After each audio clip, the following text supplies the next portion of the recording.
I'm Cheryl. And I'm Naima. We're three Black moms.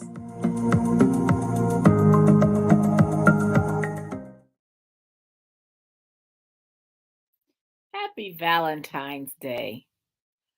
We have embraced this myth.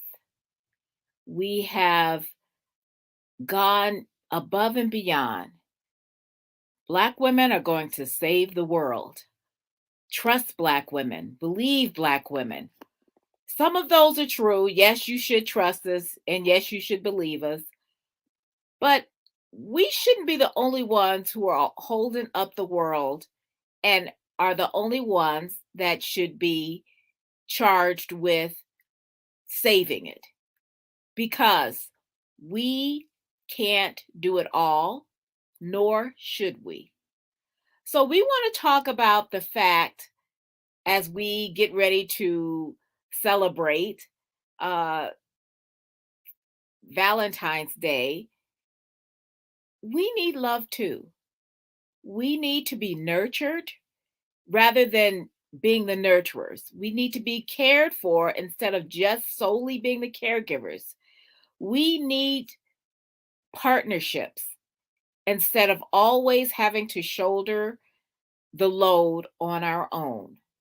So, we want to talk about some of those strong Black women tropes that some of us have embraced and all of us have heard, and talk about what we can do for our own self care. Because, sisters, as we know, Black women, we need love and care too. So let's talk about it. What are some of the things we should be doing to embrace the softer sides? Because we all have them.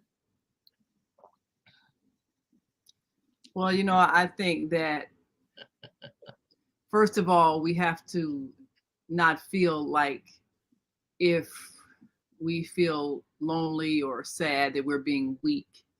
Right. And it's just like, when they tell men, men don't cry, boys don't cry, like you're not supposed to have human feelings. And we are all human, and human beings need love. That is a need. And when you don't get it, there are things that sometimes get misshapen, even in your personality. I mean, even health-wise, they know that children who are orphaned, if they don't get held and cuddled, they can become sickly, they can die. And in the wild, of course, if a baby born in the wild doesn't get its mother's warmth and cuddling, it dies. So, I mean, this is a real thing. You need the energy of love to live. And we shouldn't be made to feel like we're supposed to be this stoic, strong, needing nothing type of woman. Oh, we're superwoman. We can hold down 2 jobs and raise 5 children and no husband, no help.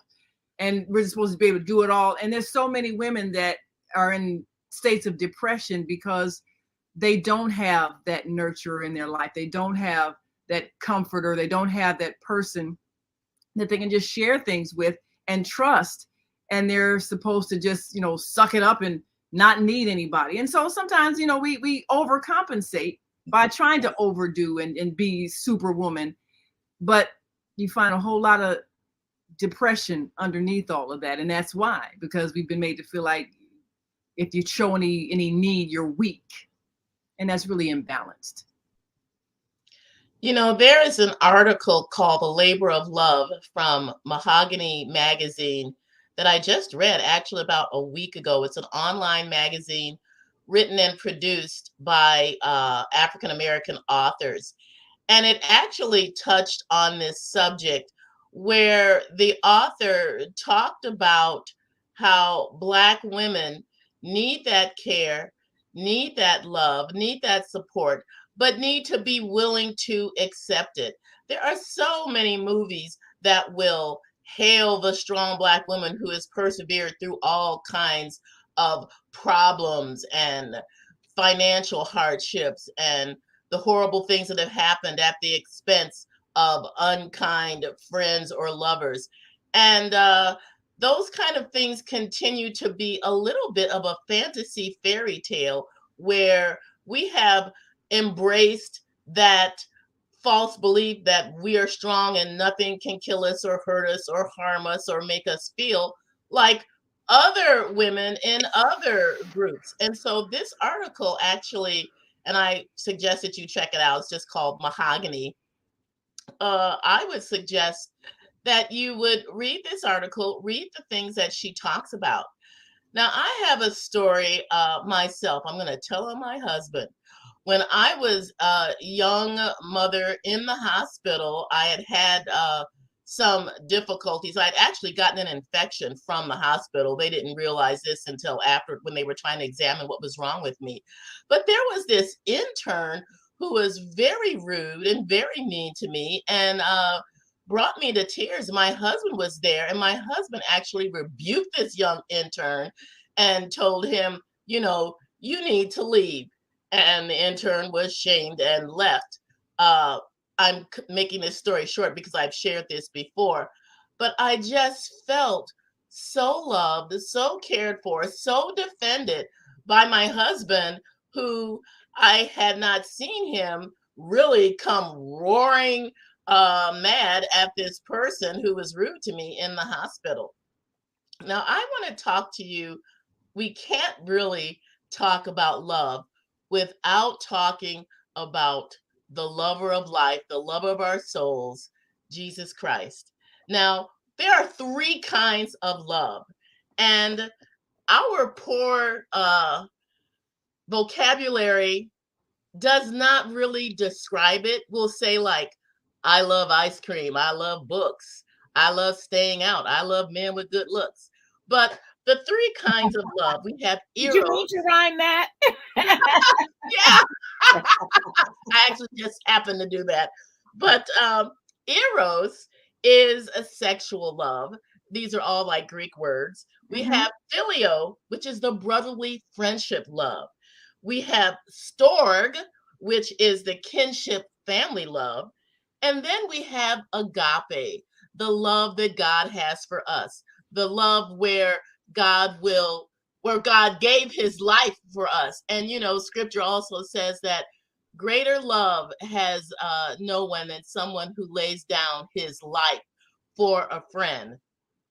And just to show what that kind of love looks like, that kind of love puts up with a lot of stuff. Love bears all things, forgives all things, goes beyond all things. And I am reminded of this story in the Old Testament of Hosea, who married a defiled woman who she repeatedly cheated on him over and over and over, and he just kept taking her back.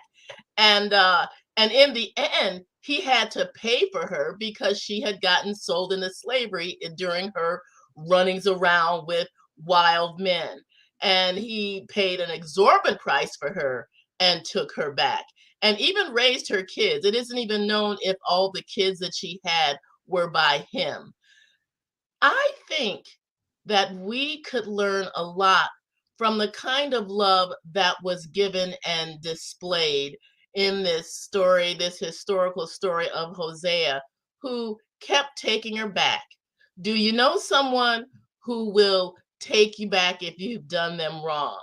And Black women have been done wrong a lot. And I feel that to be able to accept the kindness, and I'm thinking of that crazy movie a long time ago, I think it was Streetcar Named Desire, where the woman said, I've always depended on the kindness of strangers. You know, that's kind of weird.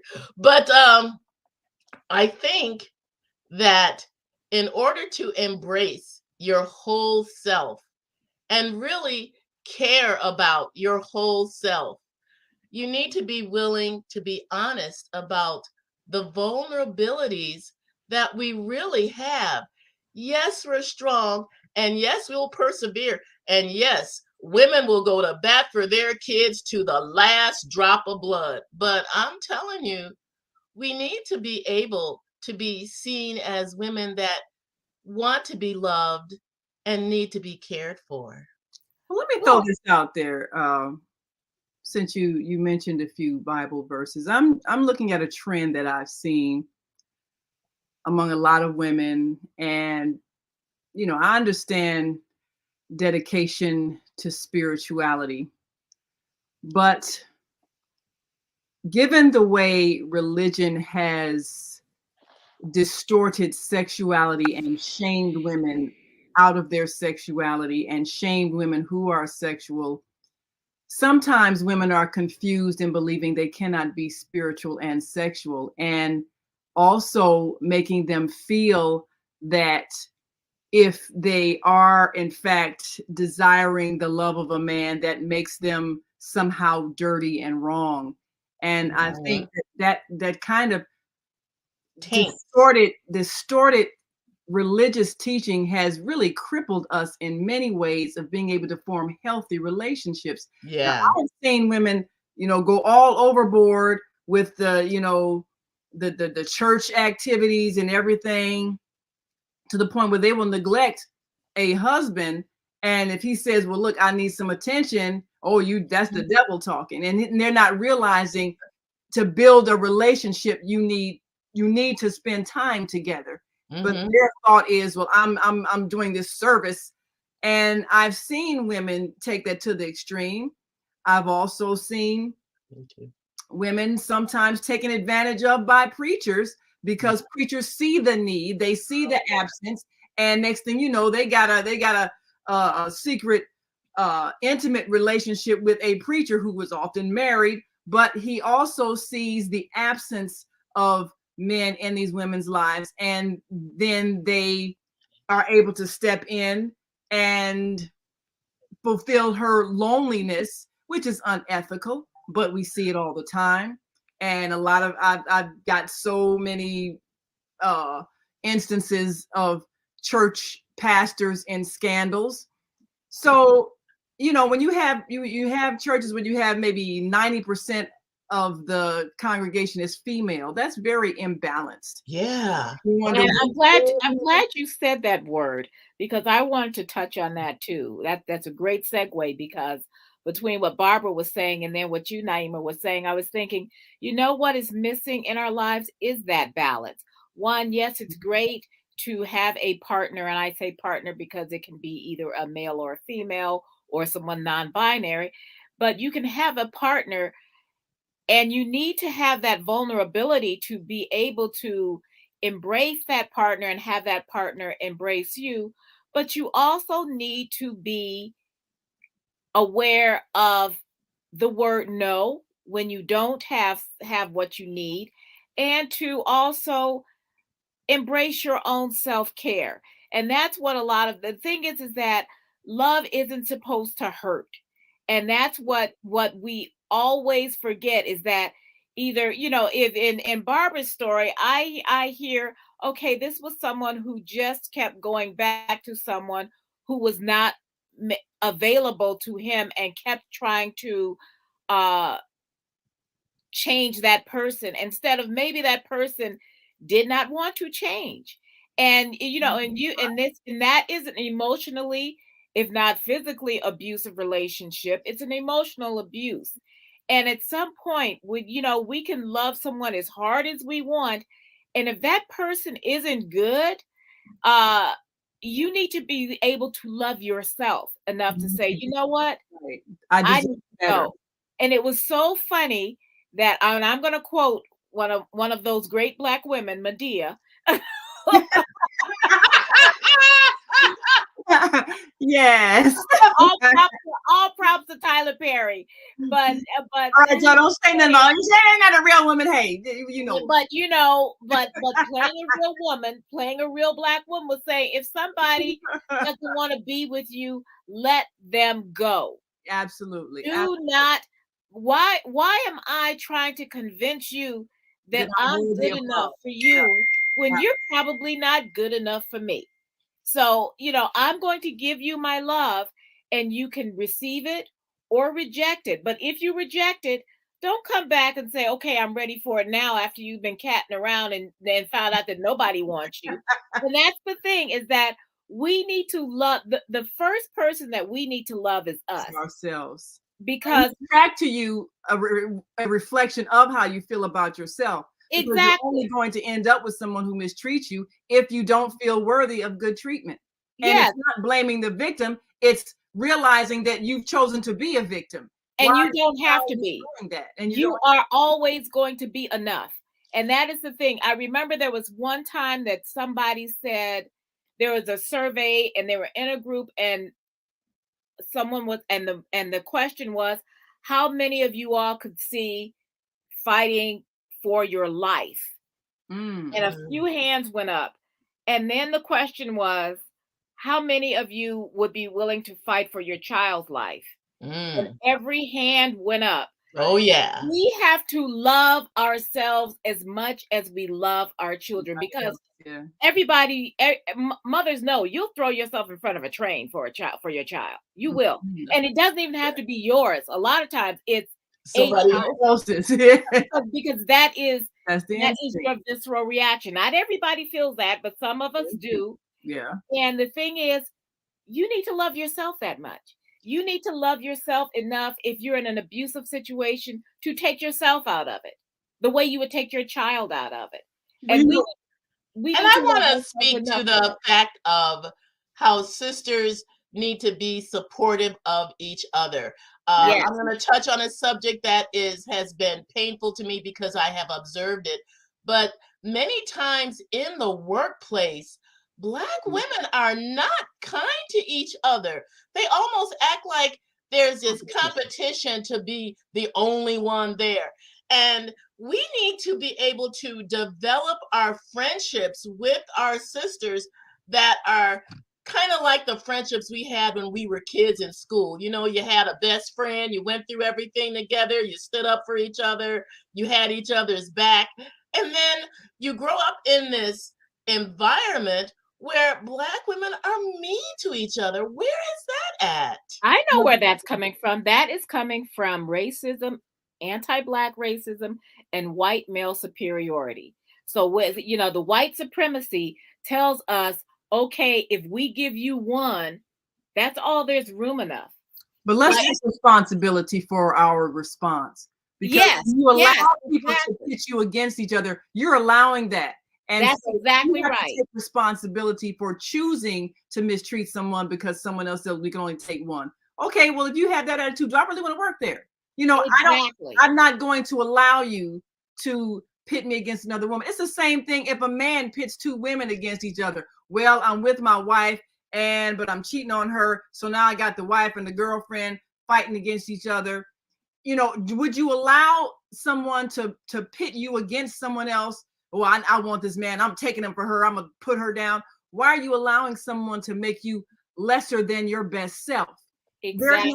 There's no need. And we as women have been taught that we have to compete for love. So that's where that jealousy comes in. You don't have to compete for love. Love comes to you when it's yours, when it's meant for you. And if somebody's trying to make you compete, then it's not love. It's their ego trying to make you feel like you got to work to be good enough. So all of those mind games, women have to take responsibility for allowing themselves to be played like that.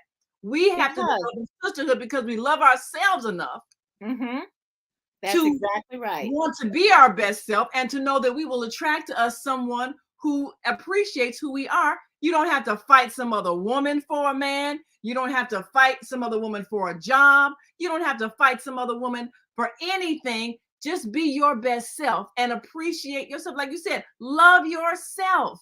No one is your rival. No one is your enemy. Love yourself.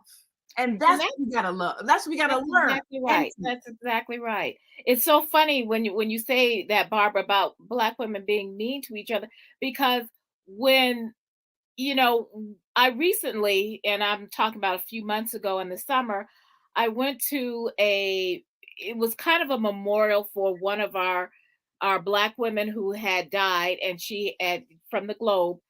And there were so many when we had started, and this particular woman, her name was Glenda, used to get together all the Black women in the newsroom, and we used to go out to lunch.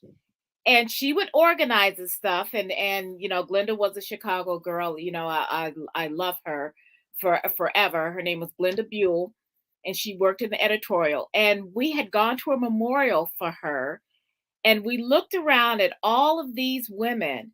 And not all of them had even shown up. And we started counting out all of these Black women who had worked at the Boston Globe at the same time. And the sisterhood that kind of came out of that, we just said, we didn't even realize, because there was, as big as the Globe were, there was like maybe 19, 18, 19 of us. So it didn't seem like it was that much or that many. But I remember thinking, you know what? We really had something going there. There were so many of us, and Glenda had taken it on herself to invite, people, the ones who could come to like go to lunch and kind of get to know each other. And it was really nice. And it's funny because one of those women, and I wasn't that close to her, but we knew each other. And she invited me to her wedding. At her wedding, this man that I had had a crush on for 7 years showed up. And that man has now been my husband for going on 26 years. So, you never know where that sisterhood is going to lead you. And he had come to the wedding because he had been a friend of hers. And when he showed up by himself, I thought, oh, good. So, but the thing is that we need to embrace our sisterhood. I always said, I used to joke, I used to say, you get any 2 or 3 Black women in a room, and we can always bond just over our hair tails, because we all got them. Oh, yeah. We all got the hair stories. And the thing is that, but we're more than that. We have such a kinship that we need to take the time when we are together. If it's 2 or more of us, just like they say, there is love from the wedding song. When there's 2 or more of us in the Black women in the room, we need to find that sisterhood. So you can say, yeah, I'm having troubles, or this is going on, and you have someone who you can bond with.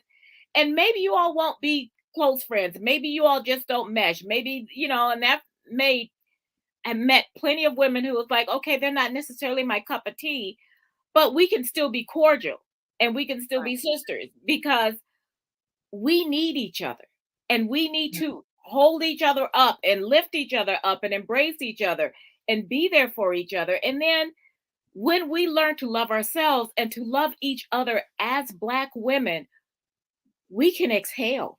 We have stopped waiting to exhale. We can finally exhale, because we're no longer holding our breath, holding our tension, holding our worries, holding our anxieties, holding in our depression, waiting for someone to say something, waiting for that first flinch. That, because when you're with other people, there are other people who are not people of color, and you're always waiting for that first Black comment so you can get it over with, because it's coming.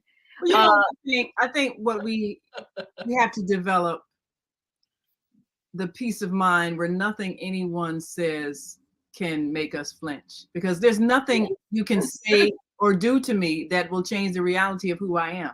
So I need to not. But they always have to acknowledge. That's the thing. They always have to acknowledge that you're Black. Like, you don't know it. That's on them. That's on them. And exactly, that's on them. And so that you get to the point where you can say, okay, this is coming, and then you can call them out on it. I think, I don't know if, I guess I depend on what circles, because there's some circles I'm around where I might be the only Black person, but happens to me all the time. I think, I think as we get comfortable with who we are, and it no longer matters whether other people are comfortable, it no longer matters if other people are racist or if other people profile us. I mean, we can learn to be at peace, like you say, love yourself, and nobody else's opinion matters. And about myself, no matter what you say, if I love myself, I don't care who you are, I don't care what kind of position you have, I don't care how important you are, how much money, position, power, nothing. You can't change the reality of who I am, no matter what you say or do. And it's that kind of security comes with maturity, that kind of security and self-preservation of yourself, that self-care of yourself. And I would like to reach out and speak to women maybe who have been single or widowed, or divorced. We don't want to forget those sisters either. For some Right. people, Valentine's Day is not a wonderful day. And I would like to Make also them bring up remember the that they're fact alone. Yeah. that February 15th, the day after Valentine's Day, is a Singles Appreciation Day, Really? where people Okay. who are Okay. single can be Okay. celebrated. Okay, I got to jump in here because I got to say this because my therapist this week, she even mentioned this. And so she said also candy at CVS is half off.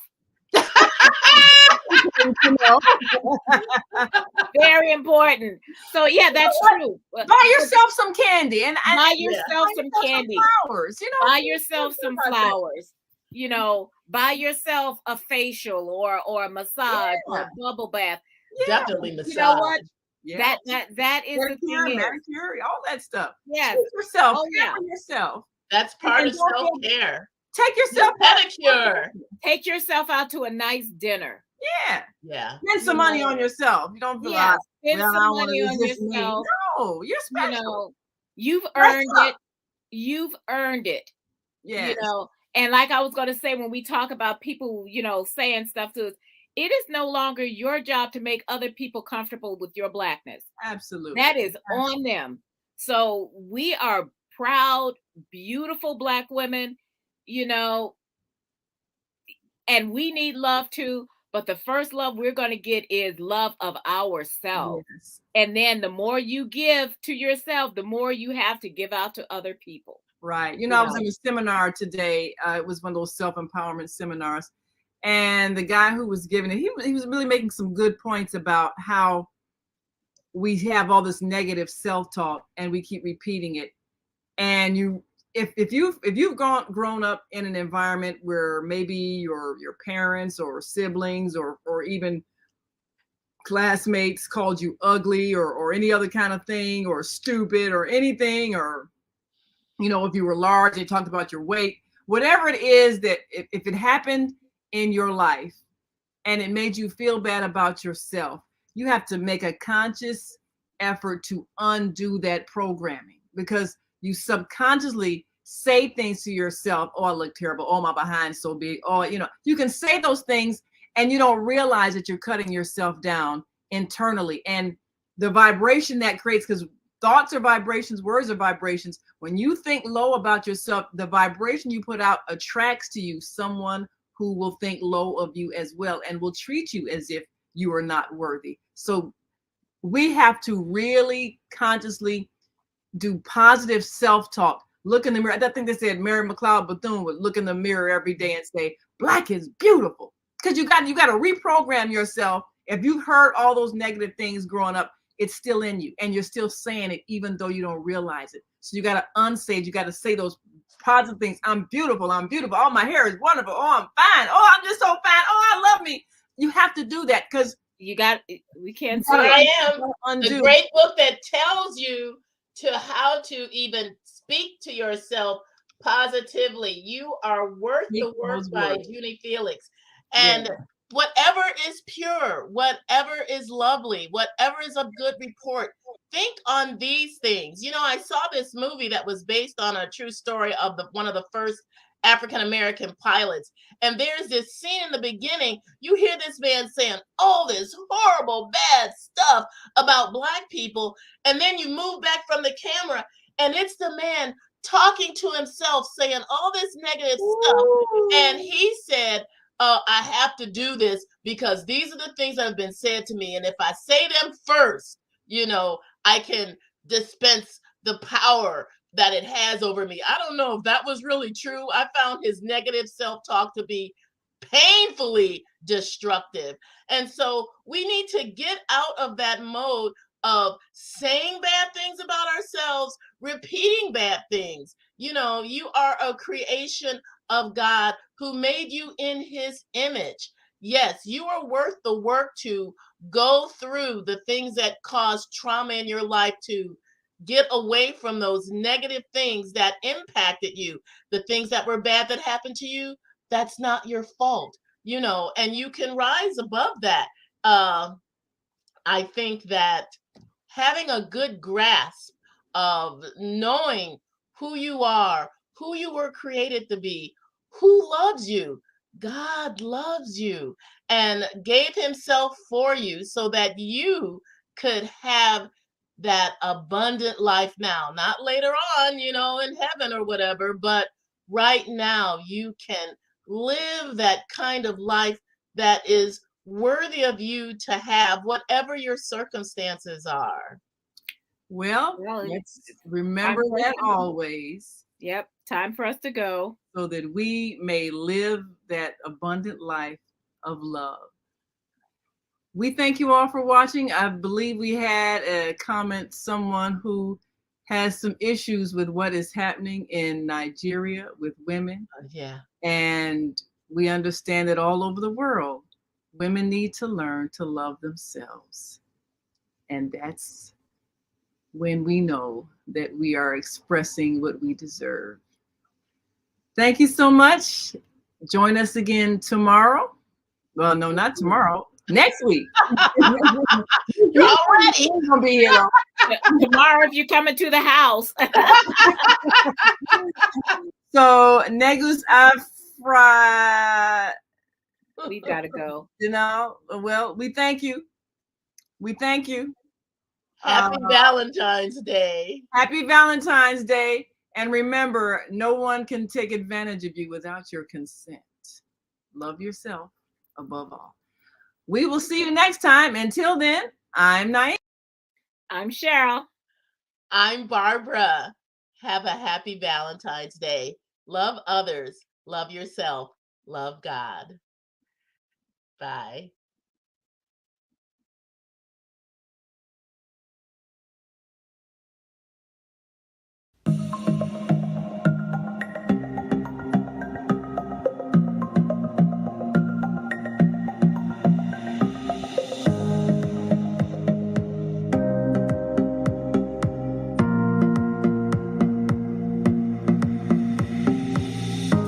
Hi, I'm Barbara.